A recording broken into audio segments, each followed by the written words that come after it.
Om Swastiastu. Perkenalkan, nama saya Nikomang Kembar Aryasih SPD, calon guru penggerak Angkatan 9 dari Kota Denpasar, Provinsi Bali. Kali ini saya akan menampilkan video aksi nyata modul 1.4 terkait implementasi budaya positif di sekolah melalui keyakinan kelas di SD Negeri 29 Pemecutan. Adapun latar belakangnya adalah seiring dengan perkembangan zaman dan teknologi, fenomena krisis karakter sangat memprihatinkan. Hal tersebut disebabkan perkembangan teknologi memudahkan mereka mengakses tren budaya luar yang tanpa mereka kaji apakah sesuai dengan budaya kita atau tidak. Budaya positif di sekolah ialah nilai-nilai, keyakinan-keyakinan, dan kebiasaan-kebiasaan di sekolah yang berpihak pada murid agar murid dapat berkembang menjadi pribadi yang kritis, penuh hormat, dan bertanggung jawab.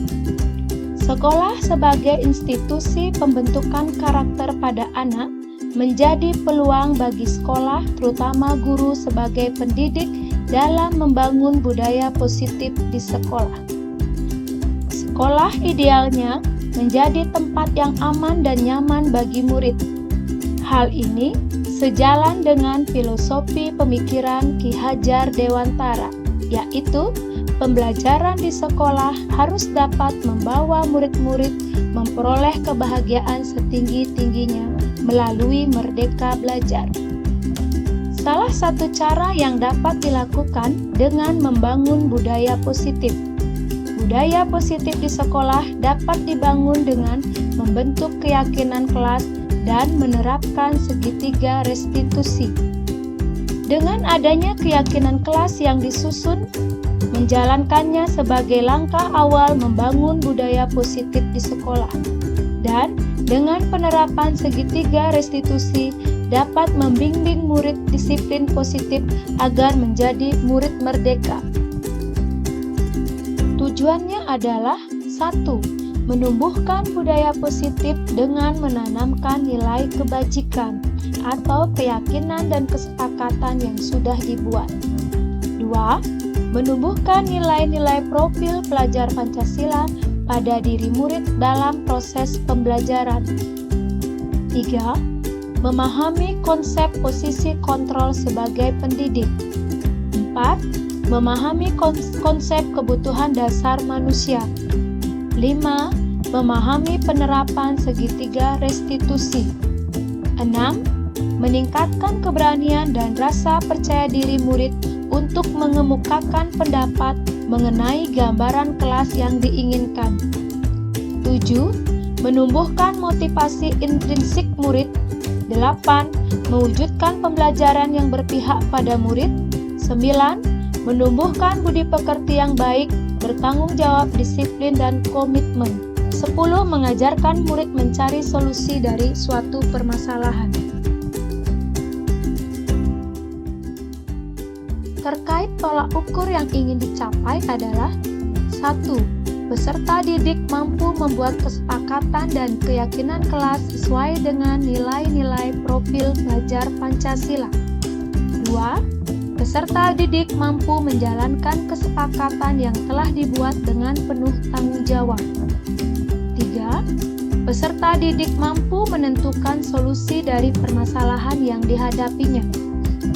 4. Peserta didik mampu menunjukkan perubahan perilaku sebagai pembelajaran atas masalah yang pernah dihadapinya. 5. Peserta didik dan guru mampu melaksanakan budaya positif, keyakinan kelas, dan segitiga restitusi secara konsisten. Rekan-rekan guru yang hormati, selamat datang di ruangan ini. Sebelum Tiang mulai kegiatan kita, Tiang aturkan panganjali terlebih dahulu. Om Swastiastu. Sekali lagi Tiang ucapkan terima kasih atas kedatangan teman-teman rekan guru SD Negeri 29 Pemecutan di ruangan ini. Yang pertama Tiang ingin menyampaikan terlebih dahulu tujuan Tiang untuk mengundang rekan-rekan guru semua, yaitu Tiang ingin mengimbaskan materi yang Tiang dapat dapatkan selama mengikuti CGP Angkatan 9. Intinya di sini Tiang bukan menunjukkan praktek baik, belum karena ini arahnya Tiang nanti adalah ke aksi nyata, yaitu mungkin kedepannya untuk membuat praktek baik. Tapi di sini awalnya Tiang adalah ingin mengimbaskan apa yang Tiang dapatkan selama 2 bulan menempuh pendidikan guru penggerak Angkatan 9. Ya, teman-teman yang perkenalkan terlebih dahulu, mungkin semua sudah mengetahui nama Tiang, tapi Tiang di sini ingin menyampaikan kembali. Tiang di Komang Kembar Ariase, guru SD Negeri 29 Pemecutan. Tiang mengikuti program CGP Angkatan 9. Nah, di mana kegiatan pengimbasan modul yang nanti ini kedepannya harapannya bisa kita gunakan di sekolah kita untuk membuat sekolah yang berbudaya positif. Nah, modul yang ingin sampaikan pada hari ini adalah tentang pemahaman modul budaya positif, yaitu yang ada pada modul 1.4. Mungkin sebelumnya yang ingin menyampaikan kepada teman-teman rekan guru semua, sekedar mengetahui apa sih program yang Tiang ikuti selama ini, dengan harapan kedepannya dengan apa yang Tiang ikuti ini mungkin bisa memberikan respon positif kepada teman-teman. Siapa tahu dengan ini teman-teman semua ada keinginan untuk mengikuti kelanjutan dari CGP ini. Nah, di modul yang sebelumnya Tiang akan presentasikan ini adalah ada 4 modul. Modul 1.4 ini terdiri dari 4 modul. Yang pertama modul 1.1 itu tentang filosofi Ki Hajar Dewantara. Yang modul 1.2 ini tentang nilai dan peran guru penggerak. Yang ketiga 1.3 itu ada visi sekolah yang sebelumnya sudah Tiang lakukan dan juga sudah minta partisipasi dari teman-teman pada forum diskusi. Kemudian yang selanjutnya yaitu modul 1.4 di sini adalah tentang budaya positif, di mana di dalam budaya positif ini yang ingin mengimbaskan materi yang Tiang dapatkan untuk Tiang perkenalkan atau untuk Tiang sampaikan pada teman-teman rekan guru semua apa sih yang terdapat dalam modul budaya positif ini. Yang lanjut, di mana di modul budaya positif ini terkandung konsep utama, yaitu ada 7 konsep. Yang pertama adalah perubahan paradigma belajar, kemudian ada disiplin positif, ada kebutuhan dasar manusia, kemudian motivasi perilaku manusia, posisi kontrol restitusi, keyakinan kelas, dan segitiga restitusi. Nah, di mana ke-7 materi ini mencakup dalam konsep utama budaya positif. Seperti apakah bagian-bagian dari konsep utamanya yang akan paparkan lebih lanjut. Nah, yang pertama ini ada pembelajaran dengan paradigma baru. Nah, di sini pembelajaran dengan paradigma baru ini adalah pembelajaran di mana dirancang berdasarkan prinsip pembelajaran yang terdiferensiasi, dengan setiap murid belajar sesuai dengan kebutuhan dari tahap perkembangannya untuk mewujudkan profil pelajar Pancasila. Ya, seperti yang kita ketahui di kurikulum Merdeka Belajar ini sekolah kita juga sudah termasuk menggunakan profil pelajar Pancasila, di mana dalam paradigmanya di dalam profil pelajar Pancasila atau Merdeka Belajar ini kita ditekankan yaitu memerdekakan anak-anak dalam mengikuti sebuah pendidikan. Tapi memerdekakan dalam artian di sini tuh bukan berarti kita memberikan kebebasan sepuasnya atau semau-maunya ada kepada anak. Itu kemerdekaan itu tetap ada kaidah-kaidah atau batasan-batasan yang dimana nanti akan disampaikan lebih lanjut seperti apa batasan-batasan atau aturan yang bisa anak-anak lakukan dalam kurikulum Merdeka Belajar ini. Nah, kebutuhan yang dimaksud di sini adalah kita memberikan kebebasan pada anak-anak untuk merdeka belajar dalam artian menuntut ilmu dengan secara bahagia, menuntut ilmu dengan memberikan kesenangan kepada dirinya, karena dalam filosofi Ki Hajar Dewantara itu ditekankan bahwa anak-anak menuntut ilmu itu adalah dengan mencapai kebahagiaan yang setinggi-tingginya. Dalam artian dia menuntut ilmu ke sekolah belajar, datang bahagia, pulang pun bahagia, tidak ada tekanan yang diberikan oleh gurunya di sekolah. Seperti ini. Yang lanjut,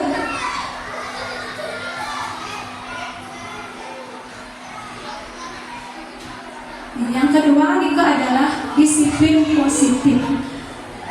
Dan tadi tentang paradigma, sekarang disiplin positif. Apa nih disiplin positif? Dalam budaya kita sudah mengenal tentunya disiplin. Mungkin ibu-ibu tidak asing lagi dengan kata disiplin ya. Disiplin itu sudah lumrah kita dengarkan. Nah, di mana kata disiplin itu dimaknai menjadi sesuatu yang dilakukan seseorang pada orang lain untuk mendapatkan kepatuhan.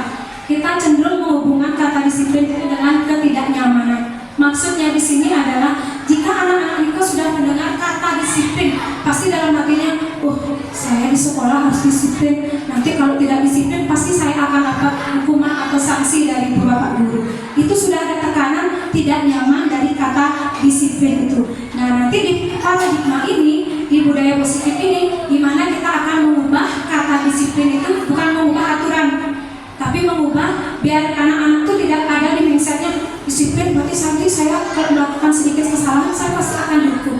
Tapi di sini kita akan memberikan pemahaman kepada anak arti dari disiplin itu. Kemudian selanjutnya sebagai pendidik tujuan kita adalah menciptakan anak-anak yang memiliki disiplin sendiri sehingga mereka bisa memperlakukan dengan mengacu pada nilai-nilai kebajikan universal dan memiliki motivasi intrinsik bukan ekstrinsik. Maksudnya di sini motivasi intrinsik itu adalah motivasi di mana anak-anak untuk berbuat atau melakukan sesuatu hanya karena arahan atau tekanan, bukan dari kemauan sendiri. Tetapi kalau di sini dia berbuat atau melakukan sesuatu itu adalah karena keinginan sendiri, bukan paksaan. Oke, ini perbedaan kita akan lihat nanti di keyakinan kelas. Kemudian selanjutnya, disiplin positif merupakan salah satu cara penerapan disiplin yang bertujuan untuk menumbuhkan kesadaran serta memberdayakan anak untuk melakukan sesuatu tanpa sebuah ancaman maupun hukuman. Nah, ini kok maksud yang tadi di sini. Jadi anak-anak itu sudah ada motivasi dalam dirinya sendiri. Contoh kecilnya, dia ke sekolah, apa sih tujuannya ke sekolah? Untuk belajar. Jadi di dalam dirinya, saya belajar, berarti saya harus membawa apa ya ke sekolah? Tentunya membawa alat pelajaran. Tetapi kalau tidak membawa, apakah dia akan dihukum? Pasti menjadi pertanyaan pada anak itu. Jadi kalau dia tidak mau dihukum, jadi dia sudah timbulkan dalam dirinya, saya sebagai seorang siswa, tentunya saya harus bertanggung jawab ke sekolah ya, saya harus membawa buku seperti itu. Niki yang akan kita timbulkan pada anak-anak ini. Karena kalau ini yang kita tonjolkan atau ini yang ada dalam pikiran anak-anak, ini akan tidak bisa menciptakan hal positif kepada anak itu. Bisa jalan aja ya. Nah, selanjutnya kebutuhan dasar manusia. Setiap manusia memiliki kebutuhan masing-masing. Apakah kebutuhan itu sama, Ibu? Setiap orang memiliki kebutuhan yang sama? Tentunya tidak. Masing-masing orang memiliki kebutuhan yang berbeda. Nah, di sini kebutuhan dasar manusia itu adalah bertahan hidup. Tentunya kita sebagai manusia tetap menginginkan bertahan hidup dengan cara apa?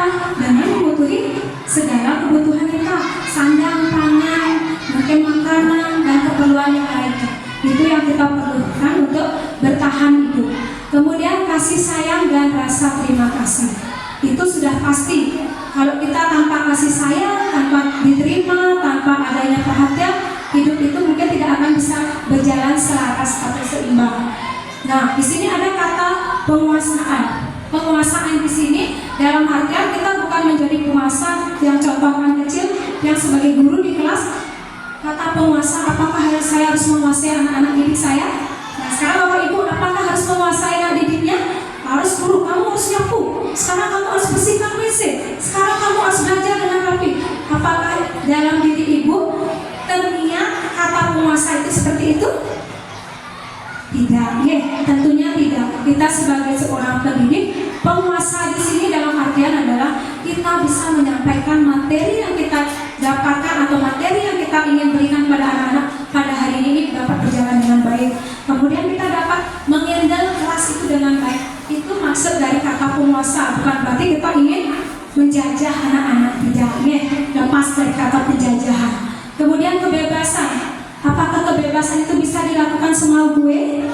Tentunya tidak. Tetap pada kaidah-kaidah.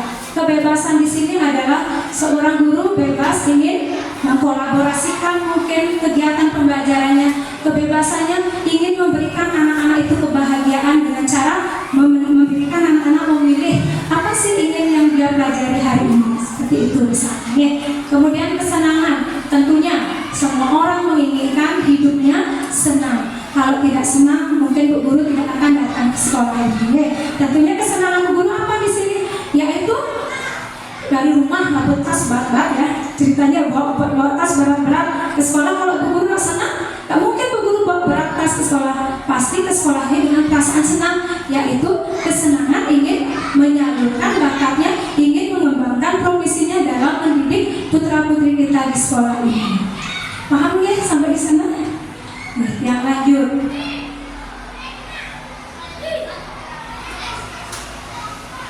Selanjutnya itu adalah motivasi perilaku manusia. Motivasi perilaku manusia di sini adalah merupakan dorongan yang timbul dari diri seseorang yang secara sadar atau tidak sadar untuk melakukan suatu tindakan dengan tujuan tertentu.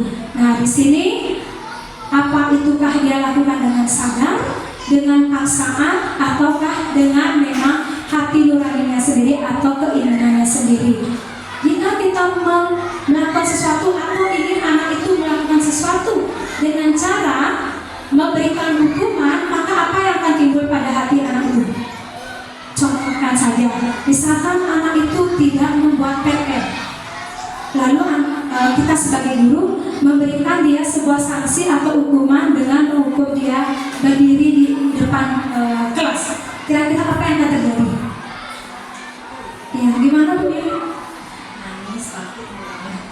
Pasti, tentunya murid itu akan merasa ketakutan, sedih, dan tanpa kita sadari, siswa itu sudah menyimpan rasa benci pada gurunya. Jadi, kalau sudah hukuman itu membuat tidak nyaman, maka fisik murid itu tidak akan berjalan dengan baik. Maka murid harus melakukan disiplin karena bukan dia takut karena dihukum, tapi rubahlah mindsetnya, dia melakukan sesuatu karena motivasi intrinsik, bukan motivasi ekstrinsik. Itu yang akan kita coba untuk lakukan kepada siswa-siswa kita di dalam pembelajaran budaya positif ini. Kemudian jika kita memberikan anak-anak itu melakukan sesuatu dengan penghargaan, kira-kira baik nggak untuk budayanya anak-anak nanti ke depan? Misalkan anak itu telah melakukan sebuah kebaikan, lalu kita memberikan anak itu sebuah penghargaan, atau anak-anak itu biar mau dia maju ke depan untuk menulis soal atau menjawab soal, kita berikan dia sebuah penghargaan atau istilahnya sogokan. Kira-kira menurut Ibu, baikkah budaya itu kita tanamkan kepada siswa? Menurut Ibu gimana? Menurut dia tidak, karena kalau misalkan keterusan yang diberikan penghargaan, lalu keterbiasaan dia gitu. Terima kasih Bu Putu. Bang benar, jika kita menanamkan kepada anak itu, yaitu melakukan sesuatu dengan memberikan suatu imbalan, itu akan mendoktrin pikiran anak. Dia akan melakukan sesuatu hanya jika ada imbalan. Jika tidak, itu bukan urusan saya. Bisa aja kan seperti itu. Maka dari itu, ini harapan tiang kita tidak, kalau bisa jangan sampai kita lakukan ini kepada anak-anak kita, karena ini juga akan bisa merugikan diri anak-anak, karena motivasi yang mereka bangun itu bukan karena dirinya, tetapi karena suatu imbalan. Itu bahaya untuk anak-anak. Kita harapkan semoga ini tidak terjadi di sekolah kita. Kemudian jika motivasi itu dilakukan dengan harga nilai-nilai kebajikan dirinya sendiri, yaitu dia melakukan sesuatu karena kesadaran dan keinginannya sendiri. Apakah Bapak Ibu setuju? Pak Made kira-kira?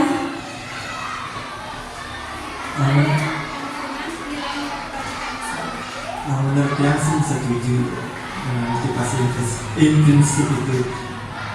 Tapi saya agak berpendapat berbeda tentang yang kedua, itu merupakan motivasi ekstrinsik. Murid melakukan disiplin diri karena ia ingin mendapatkan imbalan ini.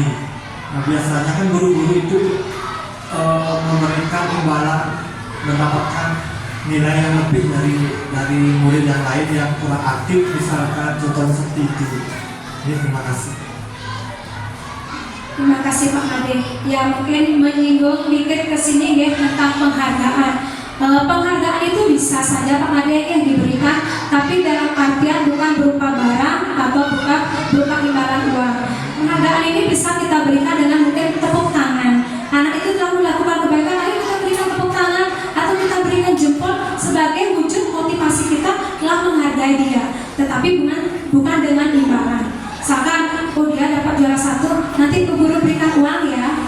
Karena kalau kita tanamkan seperti itu, nanti ke belakangnya atau ke depannya saat ada sesuatu hal yang harus dilakukan, tetapi dia tidak bisa kita berikan imbalan, misalkan seperti itu, takutnya dia tidak mau melakukan sebuah kegiatan yang kita harapkan. Tetapi kalau penghargaan itu mungkin dalam bentuk piagam pemakai atau sertifikat, atau di depan kelas di halaman kita berikan flowers, tepuk tangan atau jempol dan sebagainya, mungkin itu bisa kita pakai sebagai wujud penghargaan Pak Ade. Ya mungkin kedepannya kita coba lagi seperti apa sih penghargaan yang bisa kita berikan. Intinya bukan mengandung sebuah nominal. Ya bagus, benar.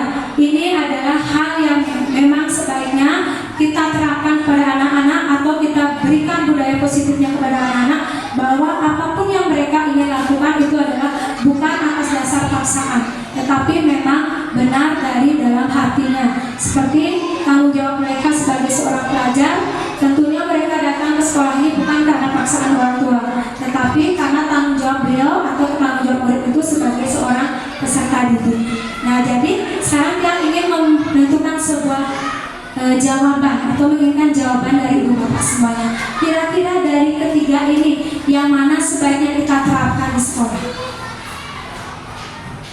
Yang ketiga, memang betul, itulah yang sebaiknya kita terapkan, dan mudah-mudahan kedepannya kita semua bisa membudayakan positif itu dengan menumbuhkan karakter anak-anak, yaitu memberikan motivasi apa yang dia lakukan atas dasar keinginannya. Tetap tentunya keinginan yang dilakukan itu adalah dengan batasan-batasan nilai yang positif.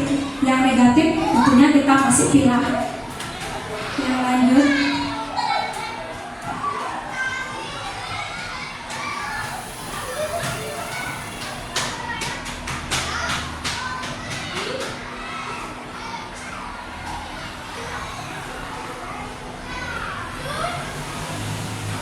Selanjutnya kita tentang konsep disiplin dengan identitas gagal.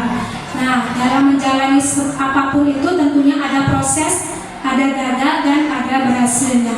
Nah, di sini jika kita menggunakan sesuatu hal dalam melakukan sebuah kegiatan atau pembelajaran di dalam kelas, jika kita melakukan hukuman saat anak-anak itu tidak membuat PR atau datang terlambat ke sekolah, kita memberikan hukuman yang seperti ini kepada anak-anak, tentunya akan ada rasa yang tidak nyaman yang ditimbulkan oleh anak-anak saat menuju ke sekolah. Sehingga anak-anak itu jika sudah tidak nyaman, tegang, atau bahkan sampai nangis datang ke sekolah, sudah pastinya filosofi Ki Hajar Dewantara tidak berhasil kita laksanakan. Karena di sini tuntutannya adalah kita membuat anak-anak itu belajar dengan bahagia, menuntut ilmu setinggi-tingginya. Jadi jika kita hukuman, kita menyakiti anak-anak saat dia tidak membuat PR, jangankan dengan fisik, dengan bahasa yang kasar pun kita berbicara kepada anak, itu sudah menyakiti perasaan anak. Kemudian ke sekolah dengan rasa tidak nyaman, murid takut, terpaksa datang ke sekolah, murid menunjukkan kesalahannya. Yang ini paling parah, karena ketakutan yang dia berlebihan. Aduh, saya nggak buat PR, nanti pasti saya akan dihukum, lebih baik saya berbohong. Ini sudah kita menimbulkan masalah baru lagi kepada anak-anak, itu dia jadinya belajar berbohong, itu membuktikan kesalahannya. Kemudian murid menjadi rendah diri, malu dia karena dia merasa dirinya tidak membuat PR, mendekati temannya yang sudah membuat PR juga dia merasa malu, jadi dia merasa rendah diri. Kemudian jika kita memberikan sesuatu, dalam anak-anak berbuat sesuatu, memberikan sebuah penghargaan, itu juga bisa menimbulkan hal-hal yang negatif kepada anak. Tapi tidak semua penghargaan juga itu berdampak negatif. Ada sisi positifnya seperti yang sampaikan tadi, penghargaan itu tidak hanya berupa barang atau nominal, bisa dengan cara yang lain. Apa dampak gagal yang bisa kita timbulkan? Tidak menjadi efektif sebuah kegiatan yang dilakukan. Kemudian merusak hubungan sifat iri. Merusak hubungan sifat iri maksudnya di sini adalah jika temannya yang bisa menjawab, diberikan penghargaan, pasti akan ada anak dia aja terus dikasih, dia aja terus apa diberikan.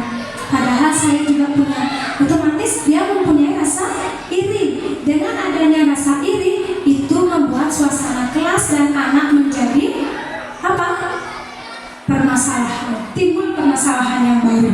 Kemudian mematikan kreativitas anak yang merasa bisa, karena kita sebagai guru tidak memberikan kesempatan pada anak, hanya mengutamakan mungkin anak yang pintar saja.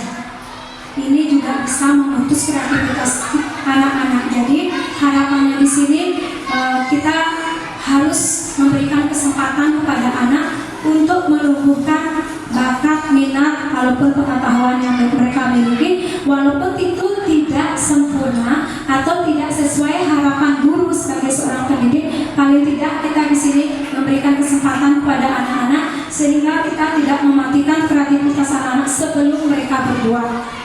Seperti itu ya. Menghukum dengan sistem ranking. Nah, di dalam kurikulum Merdeka Belajar ini sudah ditegaskan bahwa rapot itu tidak ada ranking. Kenapa tidak dimunculkan ranking?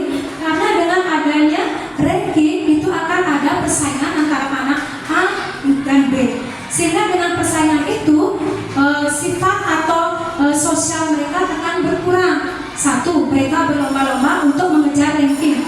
Biar saya nanti dapat ranking, biar saya nanti. Dia tidak akan peduli dengan temannya lagi. Dia tidak akan peduli dengan sosial di belakangnya atau di sampingnya. Jadi dia hanya sibuk dengan dirinya sendiri tanpa mempedulikan orang di sampingnya, karena sudah ada rasa ambisi yang timbul dalam dirinya. Itu yang coba diterapkan agar tidak ada persaingan, tidak ada rasa ambisi. Tapi ambisi untuk belajar itu kan sah-sah saja. Untuk meraih ranking ini, karena itu bukan murid saja yang akan ikut bersaing, orang tua pun ikut berkompetensi. Anak saya harus dapat ranking, terus anaknya di sana les sini les, jam ini belajar ini belajar, hingga menimbulkan tekanan-tekanan pada anak itu, dan pembelajaran pun tidak bisa dilakukan dengan maksimal dan kondusif. Sehingga di kurikulum Merdeka Belajar ini kata ranking ini sudah di stop. Mungkin kedepannya kita tidak tahu apakah akan berlaku lagi. Kemudian merampas hak menghargai dirinya sendiri, ya, karena mereka merasa tidak bisa bersaing, tidak bisa meraih penghargaan dari orang, sehingga ada rasa down dalam dirinya. Saya tidak mampu bersaing, sehingga haknya harus dia belajar tidak bisa dia lakukan dengan semangat karena tidak bisa mengikuti perkembangan dengan teman-teman yang sudah bisa. Seperti itu. Mungkin ada yang ditanyakan dari Sekar? Yang lanjut.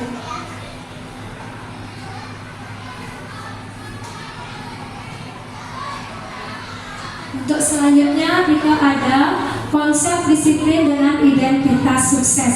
Yang tadi gagal yaitu dengan menggunakan hukuman dan penghargaan. Sekarang kita pilih sesuatu yang kita lakukan itu mendapatkan hasil yang sukses. Apa yang perlu kita lakukan? Yaitu adanya konsekuensi. Ini kebalikan dari hukuman dan penghargaan tadi. Konsekuensi itu adalah penguatan jangka pendek.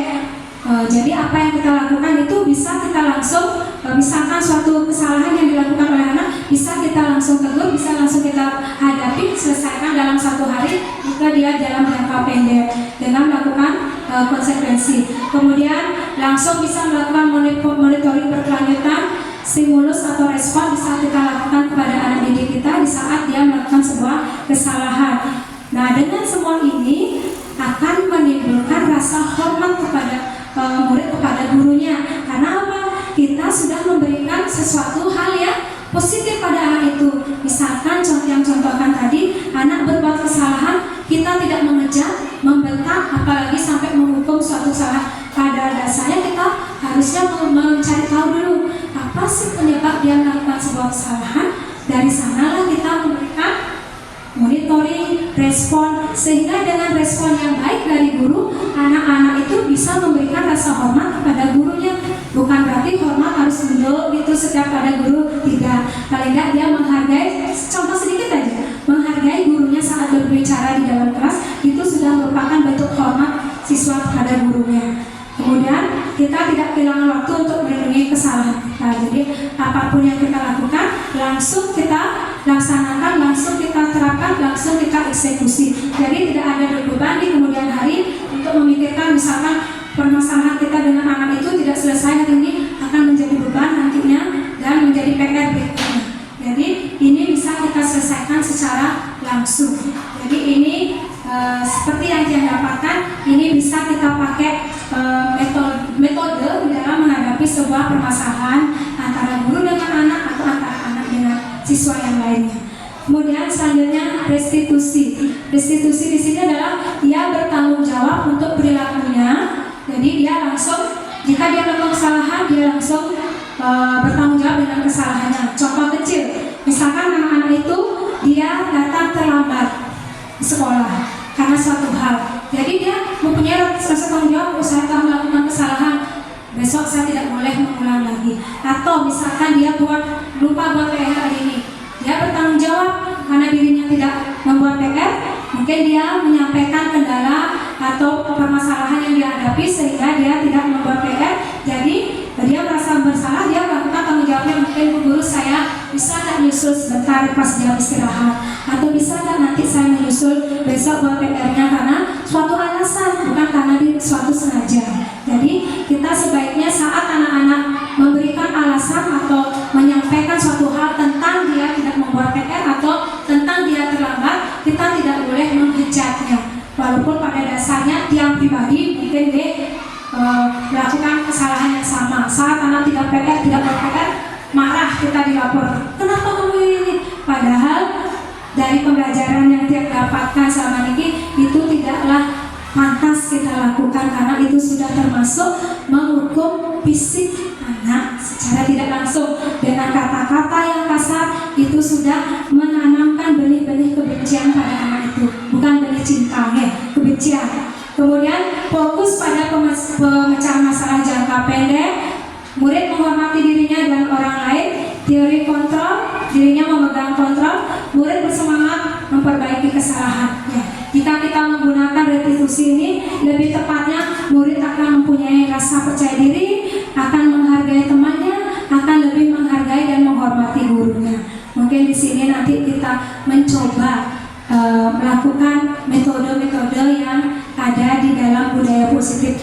Mudah-mudahan kita semua bisa ke depannya. Intinya Bapak Ibu, dalam hal ini tiang tidak bermaksud untuk menggurui, apalagi rekan-rekan yang di sini semuanya adalah guru-guru hebat yang di sini juga masih tahap belajar. Jadi hanya ingin mengimbaskan apa yang tiang dapatkan. Mudah-mudahan ke depannya bisa menjadi tolak ukur untuk keberhasilan kita dalam mendidik putra-putri kita.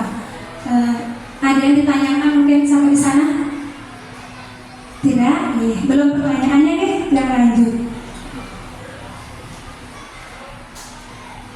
Yang lanjut ke konsep disiplin pendidikan, ke konsep disiplin pendekatan restitusi.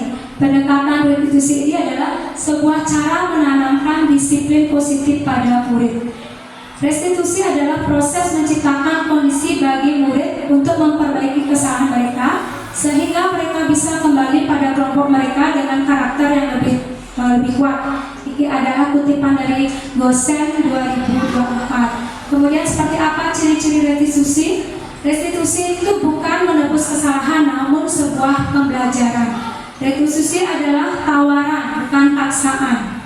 Restitusi menuntut untuk melihat ke dalam diri. Restitusi mencari kebutuhan dasar yang mendasari tindakan. Restitusi fokus pada karakter, bukan tindakan. Restitusi fokus pada solusi. Restitusi mengembangkan siswa yang buat masalah pada kelompoknya. Intinya ciri-ciri ini adalah kedepannya akan dipakai untuk membuat sebuah kesepakatan. Sebelum kesepakatan itu terjadi, tentunya nanti akan ada aturan seperti apa itu prosesnya restitusi itu nanti dia lanjutkan.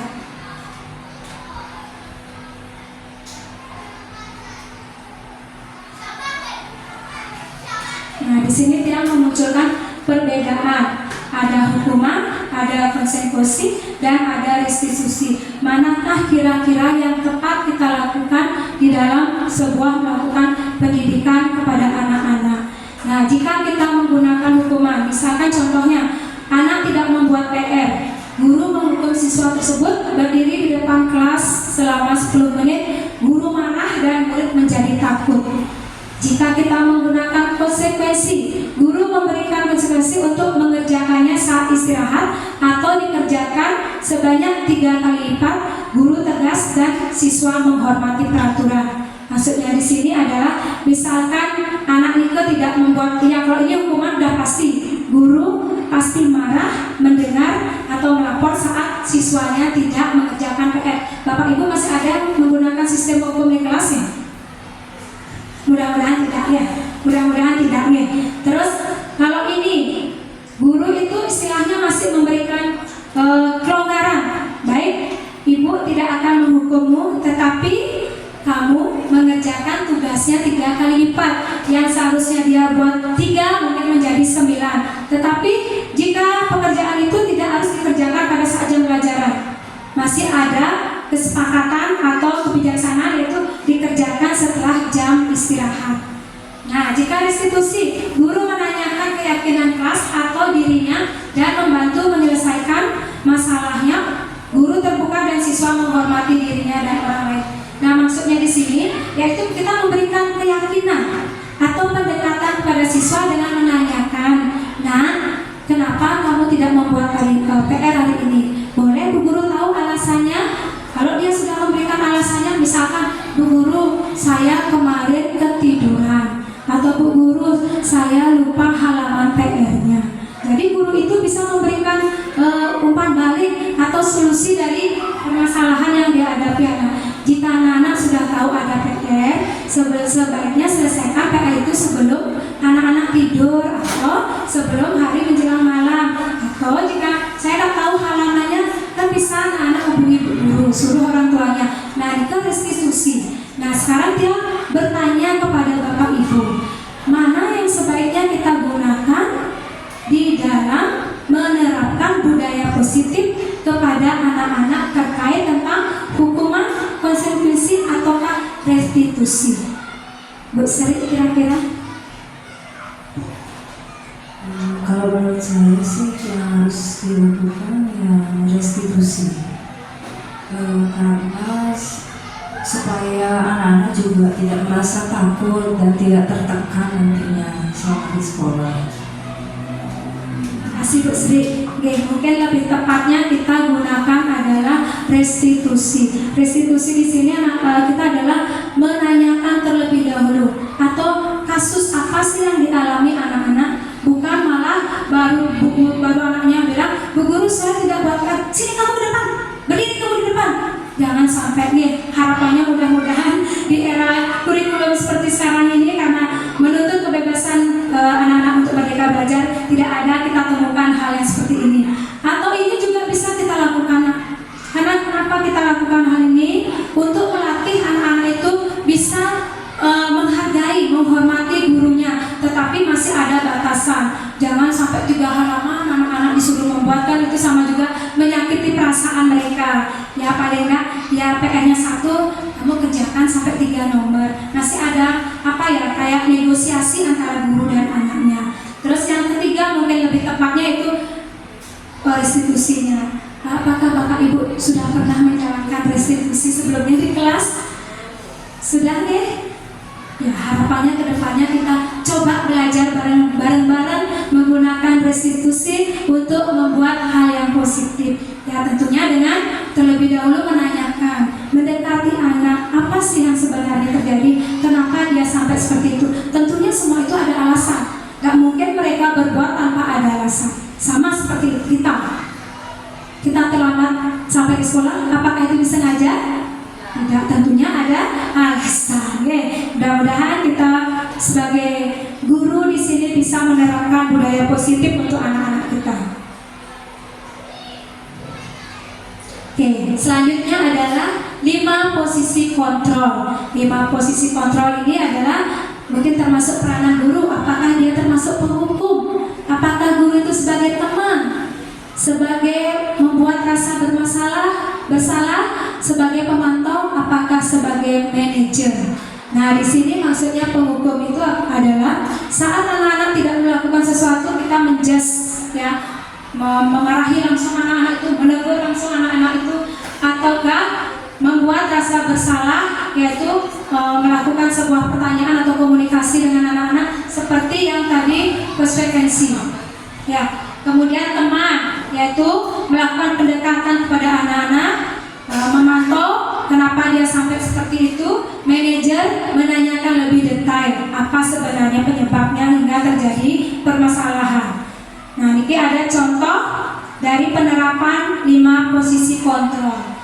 Jika kita penghukum, patuhi aturan sekolah. Nah, jika kita sebagai penghukum, kita akan mengeluarkan kata-kata seperti ini: patuhi aturan sekolah sekarang, berdiri di samping guru jika anak itu berbuat suatu kesalahan. Atau jika kita membuat rasa bersalah, berapa kali harus ibu bilang, berapa kali harus aku ngomong, kamu setelah berbuat salah, ibu menjadi kecewa. Mungkin bisa kita buat menyampaikan kata-kata ini jika kita ingin membuat anak itu sebagai orang yang merasa bersalah. Atau jika sebagai teman, ya mungkin kita bisa menggunakan kata-kata ini: ayolah yang tertib, buat ibu bangga kepadamu, kali ini ibu ampuni.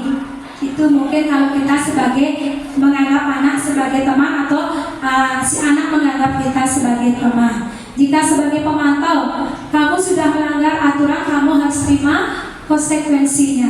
Kemudian jika sebagai manajer, apakah kamu tahu kesalahanmu? Kira-kira apa yang kamu lakukan untuk menebusnya? Nah, ini posisi ini ada pada guru. Tetapi yang manakah yang ibu bapak guru terapkan di dalam melakukan sebuah pendidikan untuk memunculkan budaya positif tersebut? Apakah ibu ingin menjadi seorang penghukum kepada anak, atau membuat si anak merasa bersalah dengan memberikan kata-kata seperti ini kepada anak? Sebagai teman, sebagai pemantau, ataukah sebagai manajer? Kira-kira ibu ingin memposisikan diri ibu bapak guru sebagai apa? Mungkin Bu Putu ingin memposisikan dirinya ibu sebagai, jangan sebagai istri, karena di sini tidak ada pilihannya sebagai istri. Di sini posisi kontrolnya apakah sebagai penghukum, membuat rasa bersalah, teman, pemantau, atau manajer? Terima kasih atas kesempatan yang diberikan oleh Tian untuk menyampaikan pendapat terkait dengan penerapan 5 posisi kontrol. Saya mau belajar, saya sebagai teman untuk siswa saya.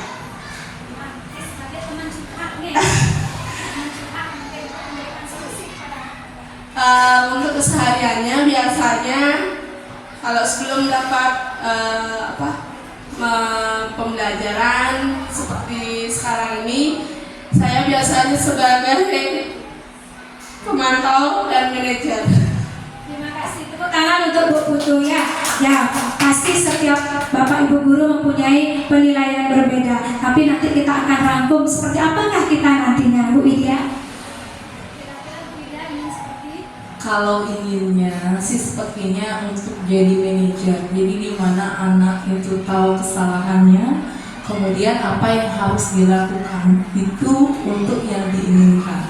Tapi prakteknya itu biasanya berbeda, karena di sini guru itu bersikap sesuai kebiasaan anak kesehariannya. Kalau anak itu biasa dia tidak pernah lupa buat PR, tiba-tiba lupa, itu biasanya saya alasannya kenapa? Oh, Bu Guru kemarin saya pulang kampung sampai malam. Oh iya, tidak apa-apa, besok dibawa ya, begitu. Tapi kalau ada anak yang terus-terusan tidak membuat PR, di situ saya berperilaku ya sebagai penghukum gitu, untuk memberikan dia jadi dia itu jerah dengan perilakunya seperti itu. Jadi tidak bisa mendapatkan diri itu dalam sebagai satu posisi kontrol saja seperti itu.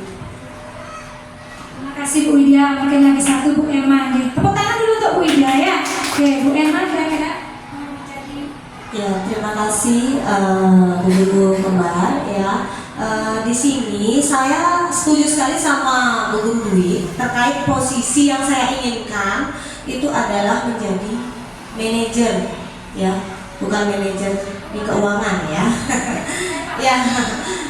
ya menjadi manajer di mana anak itu tahu kesalahannya di mana, kurangnya di mana, cara mengatasinya itu seperti apa. Namun kembali lagi ke anak didik kita, misalnya kayak anak seperti tadi nih biasanya dia rajin nih membuat tugas di sekolah yang dilanjutkan di rumah. Kenapa tiba-tiba hari ini dia tidak selesai? Nah, pasti ada masalah ini. Nah, seperti kemarin juga ada anak saya tanyakan kenapa? Ya Bu Guru, karena saya kemarin ikut lomba. Nah, ikut lomba sampai malam, pulangnya saya sudah capek dan ketiduran. Nah, seperti itu. Nah, untuk ada juga anak yang hampir seminggu itu bisa 4 kali tidak melanjutkan tugas di sekolah di rumah. Ya, kadang-kadang saya juga menghukum, kadang-kadang saya juga membuat dia merasa bersalah karena saya bilang, Bu Guru kecewa sekali sama kamu nak, karena kamu tidak pernah mau mengerjakan tugas sekolah yang dilanjutkan di rumah. Nah, seperti itu. Terima kasih. Tepuk tangan untuk Bu Emma ya. Intinya masing-masing guru di sini pasti punya posisi kontrol yang berbeda. Memang benar, pada dasarnya kita pasti tidak bisa menerima kalau anak itu sampai membuat suatu kesalahan atau pelanggaran yang berulang-ulang. Kita manusiawi, tidak akan pernah luput dari salah tentunya.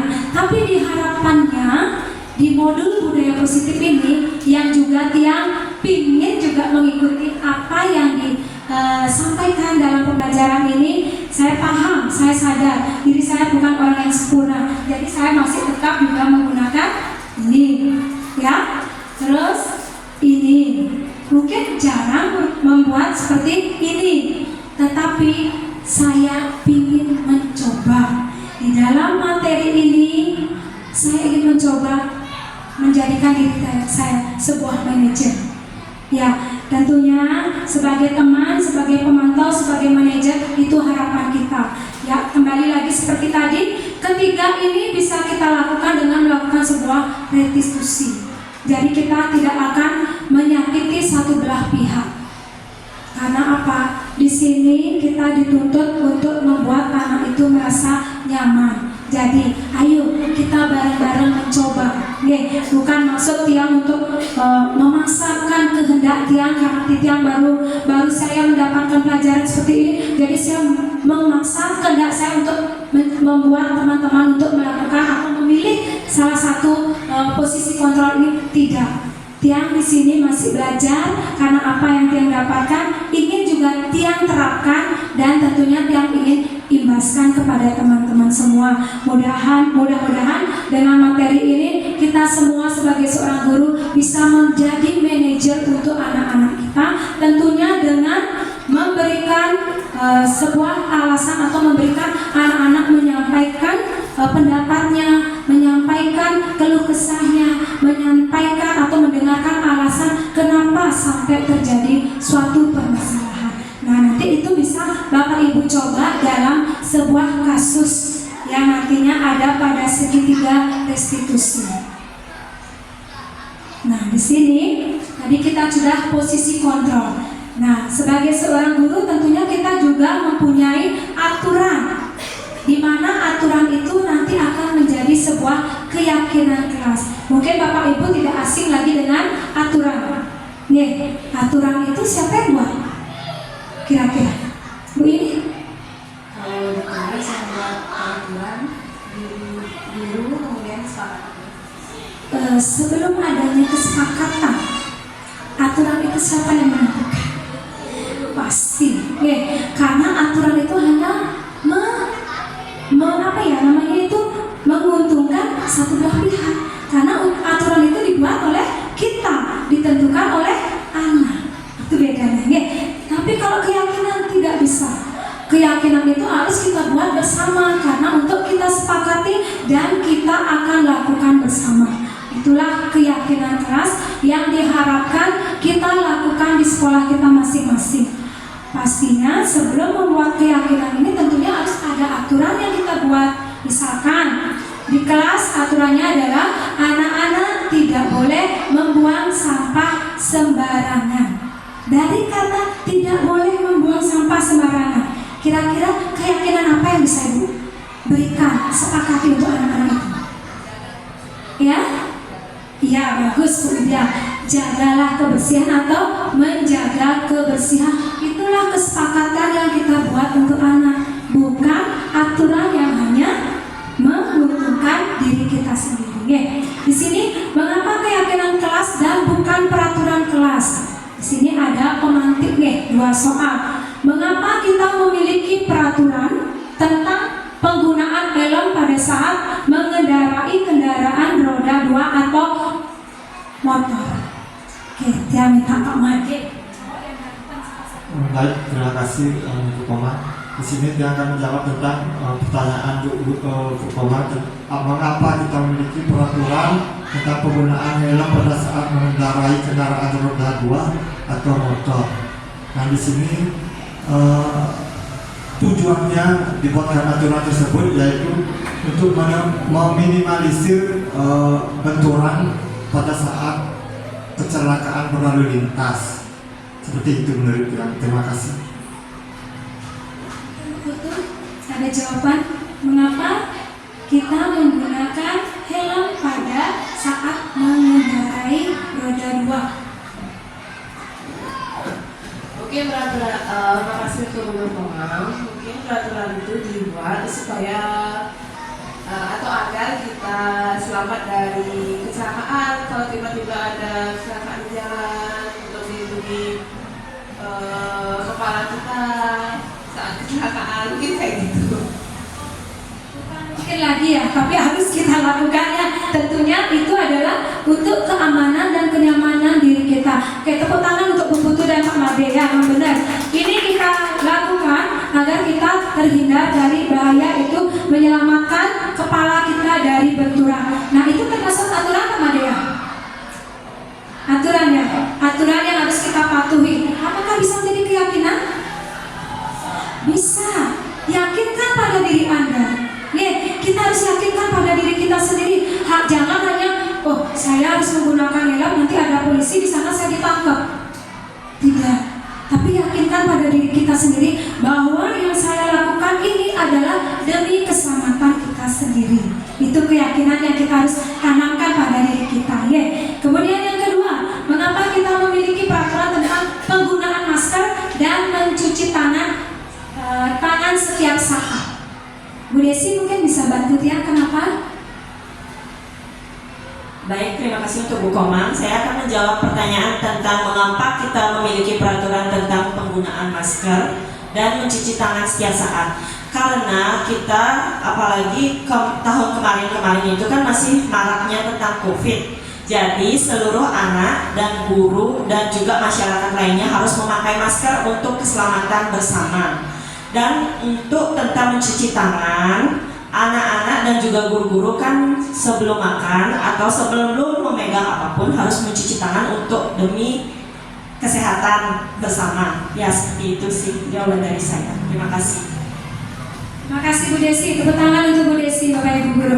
Oke, di sini adalah aturannya, kita harus mencuci tangan setiap saat. Ya, benar kata Bu Desi, itu untuk kesehatan kita. Karena kalau kita tidak mencuci tangan, mengambil makanan, pastinya akan membuat penyakit. Itu aturan yang bahkan sudah lumrah dan sering kita dengungkan kepada anak-anak kita.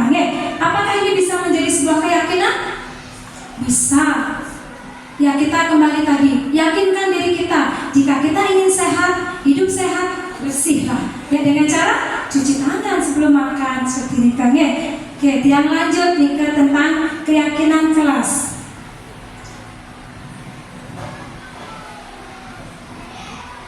Nah, sekarang kita lanjut dengan kegiatan membuat keyakinan kelas. Nah, di sini tadi seperti yang saya sampaikan, sebelumnya itu adalah ada aturan, di mana aturan itu adalah menguntungkan diri sendiri, sedangkan kalau kesepakatan ini adalah keputusan yang kita ambil bersama.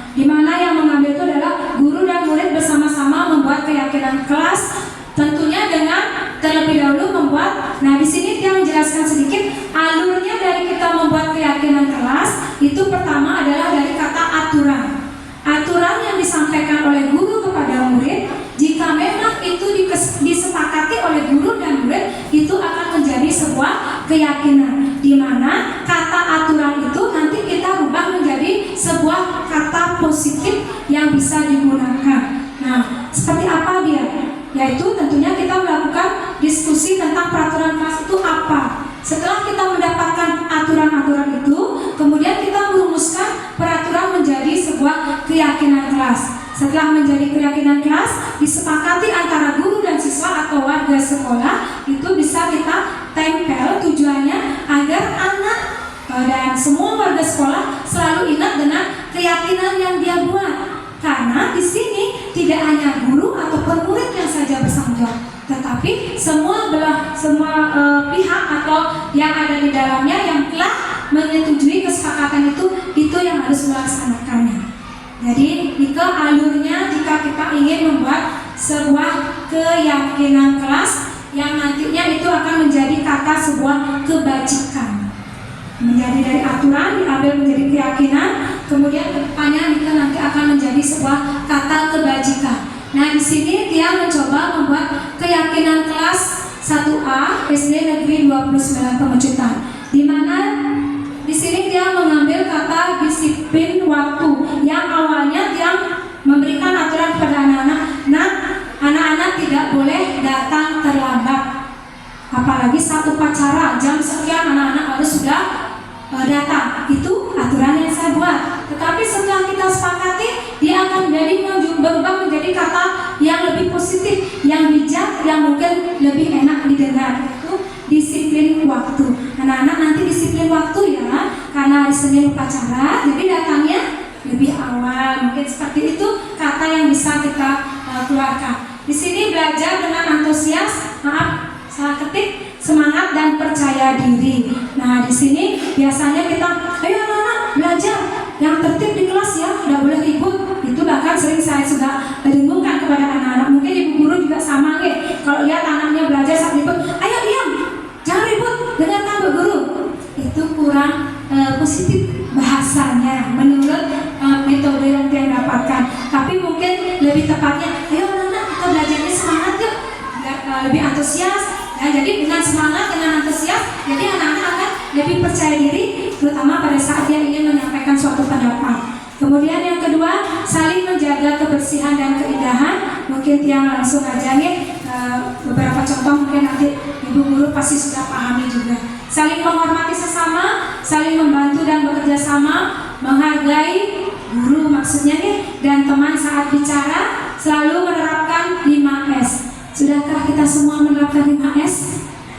Ya, pasti. Itu bahkan sudah sering kita dengungkan kepada anak-anak. Tetapi harapannya jangan anak-anak saja. Kita juga sebagai pelakunya bisa menerapkan 5S.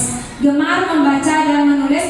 Ini harapan yang dia berikan kepada anak-anak di dalam sebuah menentukan keyakinan kelas. Tentunya di sini awalnya yang ambil adalah dari sebuah peraturan. Mudah-mudahan kedepannya kita semua warga SD Negeri 29 Pemecutan bisa merubah atau memperbaiki peraturan itu menjadi sebuah keyakinan kelas.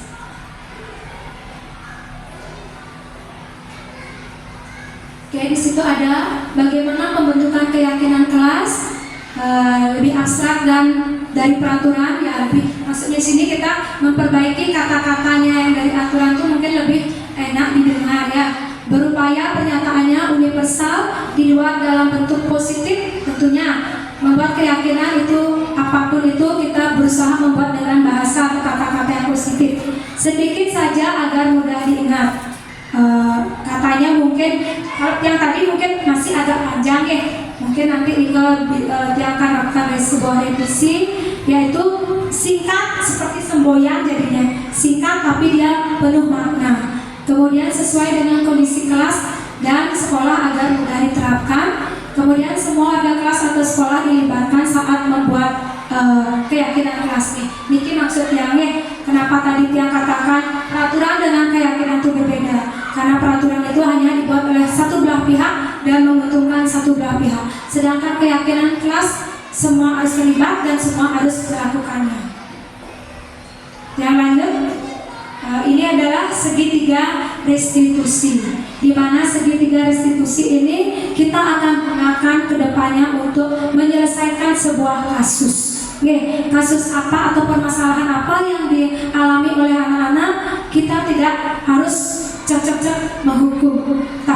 coba melakukannya dengan restitusi, yaitu yang pertama adalah menstabilkan identitas. Langkah pertama dalam segitiga restitusi adalah menstabilkan identitas. Ketika seorang murid melakukan kesalahan, hal ini sering disebabkan oleh kebutuhan dasar yang tidak terpenuhi. Bagian dasar segitiga restitusi bertujuan untuk mengubah orang yang gagal karena telah berbuat kesalahan menjadi orang yang sukses. Dalam langkah ini sangat penting bagi guru untuk meyakinkan anak dengan mengatakan kata, tidak ada manusia yang sempurna. Saya juga pernah melakukan kesalahan seperti itu. Kamu hebat, kamu bisa memperbaiki kesalahanmu dan menjadi lebih baik. Mungkin yang contohkan ya sama seperti tadi, saat anak terlambat ke sekolah pada saat upacara atau kesehariannya, padahal dia mempunyai suatu alasan keterlambatan itu. Inilah kita coba melakukan ini dengan cara melakukan pendekatan, menyelesaikan kasus, menyelesaikan kasus, bukan langsung menghukum anak. Karena anak itu pasti punya alasan. Misalkan jauh rumahnya ada macet, ataukah mungkin ban motor bapaknya kempes, ataukah mungkin adiknya atau ibunya adiknya nangis atau ibunya tidak bisa mengantar anaknya ke waktu. Itu pasti punya alasan. Tidak ada kesalahan yang mereka lakukan karena sengaja. Sama halnya dengan kita, karena kita bukan manusia sempurna seperti rokok sempurna ya. Yang lanjut, yang kedua adalah validasi tindakan yang salah. Validasi tindakan yang salah melibatkan pengakuan dan penerimaan perasaan serta tindakan murid. Bahkan jika mereka telah melakukan kesalahan, hal ini membantu menciptakan hubungan emosional antara guru dan murid, menunjukkan bahwa kita benar-benar memahami perspektif mereka dan menghargai perasaan yang mereka alami. Dalam hal ini, guru dapat menggunakan kalimat untuk memperbaiki tindakan itu. Kita bisa menggunakan kalimat, semua orang pasti pernah berbuat salah. Kamu tidak sendiri. Saya juga pernah melakukan kesalahan seperti itu. Mungkin kata-kata ini kita bisa gunakan kepada anak-anak untuk membangkitkan rasa percaya diri, untuk membangkitkan anak-anak bahwa tidak ada orang itu berbuat kesalahan dengan cara sengaja. Seperti itu. Terus yang ketiga, menanyakan keyakinan. Nah, dikala anak itu berbuat kesalahan, tentunya ibu bapak guru mencoba menyelesaikan kasusnya itu dengan tadi menstabilisasi, kemudian menindaklanjuti, sekarang menanyakan keyakinan. Karena di kelas itu kan sudah ada keyakinan yang sudah kita sepakati. Kembali kita tanyakan, kenapa, apa sih bunyi keyakinan itu? Setelah dia mengatakan disiplin waktu, berarti dia tahu dia telah melanggar aturan, yaitu terlambat datang ke sekolah.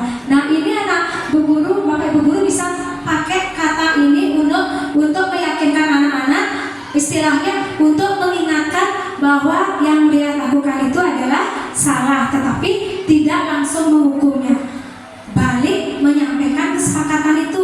Jika dia sudah mengingat kesepakatan itu, berarti dia tahu dirinya bersalah. Seperti ini, bisa menggunakan kata nilai apa yang telah kita sepakati, apa yang kamu pikirkan tentang tindakanmu itu, apakah benar atau salah, misalkan seperti itu.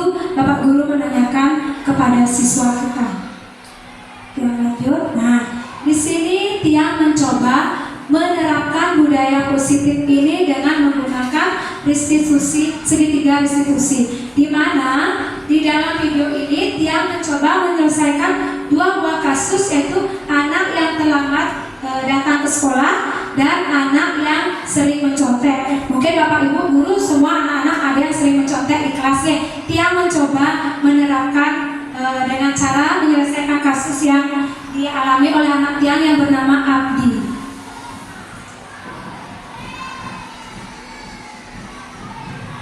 Ya,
Iya, boleh tapi aku lagi. Karena kan bagus ya, sendiri.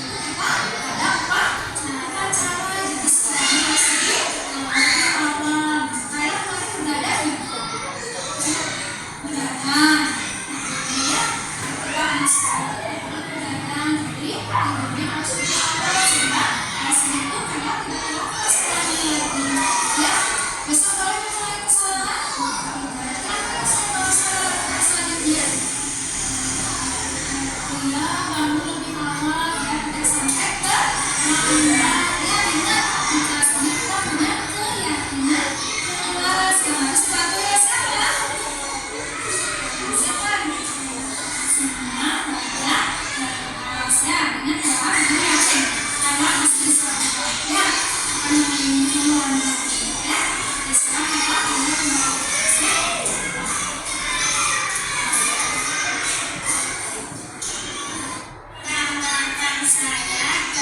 Ya, Bapak Ibu, itu tadi kasus atau 2 kasus yang Tiang alami di kelas, yang mana Tiang mencoba untuk melakukan sebuah penyelesaian masalah dengan menggunakan segitiga restitusi. Mungkin dalam pikiran Bapak Ibu semuanya, tidak ya, bisa kita melakukan itu? Mustahil kayaknya, paling tidak itu hanya omong kosong. Tapi kalau ibu yakinkan pada diri ibu sendiri, mencoba untuk berbuat, mencoba untuk melakukan hal yang positif, pasti bisa. Asalkan kita punya keyakinan. Ya, jika hanya sekedar contoh di mana Tiang mencoba menyelesaikan sebuah permasalahan yang ada di kelas dengan menggunakan segitiga restitusi, yang dalam artian dalam hal pembelajaran modul ini kita ditegaskan tidak hanya untuk menghukum murid, tapi memberikan kesempatan kepada murid untuk menyampaikan permasalahan yang dia hadapi dengan melakukan sebuah pendekatan, yaitu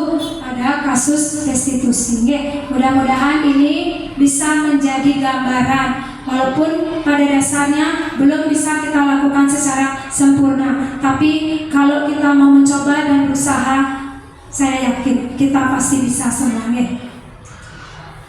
Nah, yang terakhir nih, dalam penerapan program disiplin positif, hendaknya guru memiliki standar kepribadian profesional dan sosial yang baik, di mana guru mampu merefleksi pada posisi kontrolnya saat ini, bagaimana perjalanan dirinya sebagai seorang pamong atau posisi manajer yang menuntut murid-murid menjadi insan yang mandiri, merdeka, dan bertanggung jawab. Ini semua kata-kata yaitu yang diterapkan atau dicetuskan oleh Ki Hajar Dewantara, yang mana Ki Hajar Dewantara mengharapkan di mana seseorang yang ingin mengembangkan profesinya sebagai seorang guru mampu mengembangkan, mampu menjadi pamong, mampu menuntun anak-anak sehingga bisa memberikan anak-anak itu menjadi anak yang cerdas, mandiri, kemudian memiliki rasa percaya diri, tentunya memiliki kebahagiaan yang setinggi-tingginya. Karena di dalam profil pelajar Pancasila ditekankan kita untuk memerdekakan anak, tidak menekan atau membuat anak-anak itu bersedih saat belajar. Naik ke standar nasional pendidikan. Baik Bapak Ibu, semoga sesi belajar kita hari ini membawa manfaat untuk kita, untuk Tiang Bapak Ibu kedepannya di dalam melakukan sebuah pendidikan di mana kita menjalankan profesi kita sebagai seorang guru. Baik Bapak Ibu, Tiang sebelum menutup kegiatan ini, mungkin yang Tiang harapkan dari Bapak Ibu, jika ada pertanyaan yang ingin ditanyakan dari paparan materi yang Tiang sampaikan dalam hari ini, atau paling tidak ada masukan, kritik dan saran yang kedepannya langkah kedepannya dari kegiatan Tiang ini adalah sebenarnya membuat aksi nyata. Jadi dari harapan Tiang, semoga masukan, saran dari Bapak Ibu guru semua bisa membuat apa yang Tiang harapkan jadi lebih baik, lancar kedepannya, yaitu tentunya aksi nyata yang akan Tiang buat selanjutnya. Mungkin Bapak Ibu ada yang mau memberikan masukan atau mungkin ada yang ditanyakan dari sesi pemaparan materi Tiang.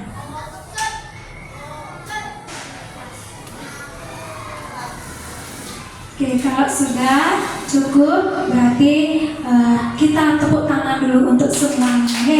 Semoga apa materi yang Tiang sampaikan atau Tiang paparkan hari ini bisa bermanfaat. Dalam artian, Tiang ulang lagi sekali, Tiang tidak ada bermaksud untuk menggurui Bapak Ibu guru selaku guru. Tiang hanya ingin berbagi. Tiang masih belajar, Tiang belum sempurna. Tiang mohon bimbingan, tuntunan, saran dari teman-teman rekan guru semua agar apa yang Tiang jalani ke depannya ini dapat memberikan hasil yang lebih maksimal. Sekali lagi Tiang ucapkan banyak-banyak terima kasih atas kehadirannya, atas waktu yang telah diluangkan untuk kegiatan Tiang. Untuk akhir kata Tiang ucapkan dan Tiang tutup dengan Parama Sakti. Om Sakti, Sakti, Sakti. Terima kasih Bapak Ibu.